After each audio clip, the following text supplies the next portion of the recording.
This is Nairobi, and in the distance is a picture of Mary on the sidewalk in Nairobi. And then we began our trip with, in the background, a huge hut, straw covered hut. And there's a better picture of this. This was, I guess, a meeting place in an area near Nairobi. And there is pictured Mary, and this is one of the what? This was in the 60s. The 60s or 70s. It could have been in the early 70s. This is the medical school in Nairobi, and there is a picture of Mary uh, uh, walking uh, in the front. There's probably a doctor uh, leaving the building. This is the typical dress of the women at that time. This is the medical school in Nairobi.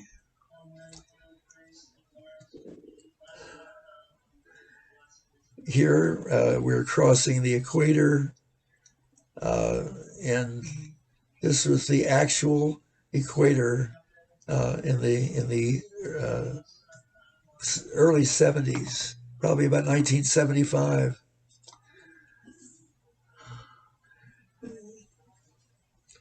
I had no idea either. And you can see the people carrying their load, the loads, very heavy loads that probably weighed at least 50 pounds on their heads. This was the way that people traveled in those times. This man is carrying bananas on his head. And that sign, you can't see it, but it says Broadway. These are, um, uh, God, I can't. These are cattle blocking our path. They're going right across. We can't. We're traveling by Land Rover. These are very dangerous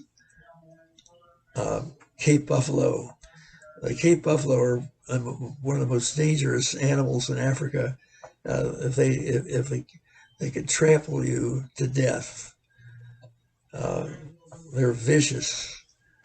I was more frightened by a Cape buffalo than I was by the lions, to tell you the truth, because I think the Cape buffalo was more unpredictable. This is a lion up close and personal, and you can see that he's panting.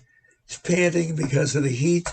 The temperature was probably about 90 to 95 degrees, and the lion suffered with the heat of that time. This is the kill on the left. In the foreground, you can see the Cape buffalo kill. It might have taken 3 or 4 lions to bring down a Cape buffalo. They're extremely dangerous, um, either to be trampled by a Cape buffalo or to be eaten by a lion. I can't decide which is which is worse.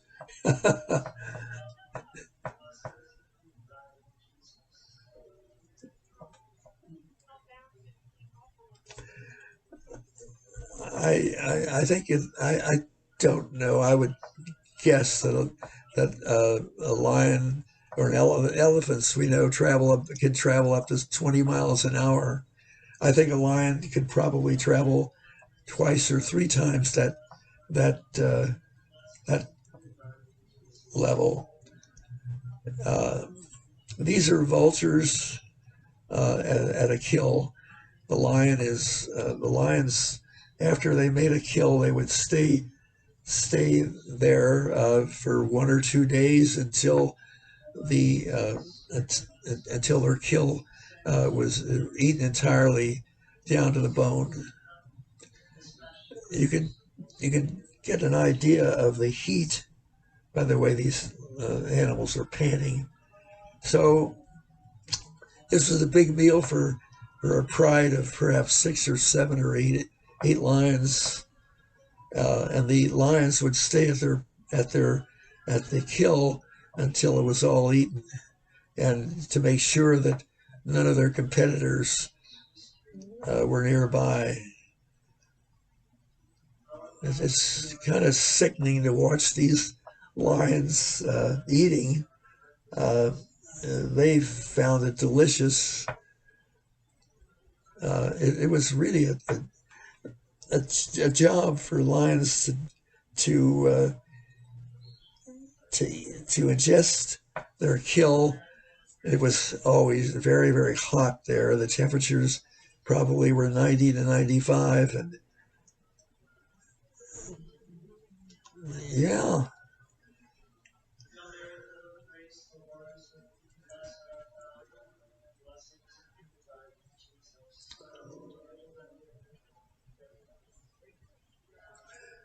yeah. This would take perhaps a day or two to finish off their kill, depending upon the size. This is too dark. I guess it was probably early in the morning, or at dusk. I can't recall which. Well, we would get going as sunrise would be about 6:30 in the morning, and we would on our safaris on foot. We would uh, finish about 10 a.m. in the morning, and then begin again about 4:30 in the afternoon, because it was just too hot during the middle of the day. The temperatures would just be too high, and as you see,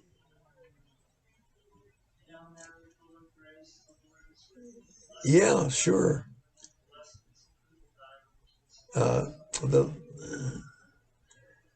well, we uh, we the problem is the heat of the day. You just can't possibly continue walking with the heat as it was. So we would just lie low and begin again at 4:30 in the afternoon, and begin a safari on foot at about 4:30.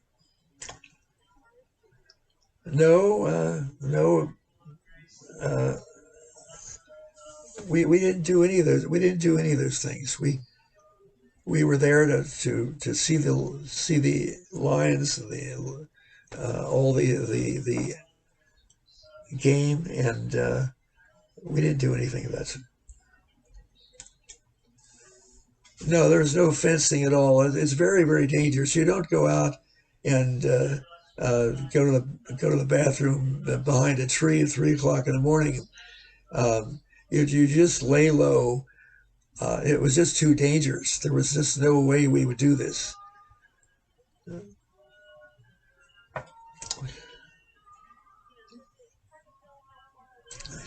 You know, um, there's a small elephant there that would possibly be a year old at the most. Elephants, I don't recall how long they live, but I think they live possibly 40, 50, 60 years, but I'm not sure.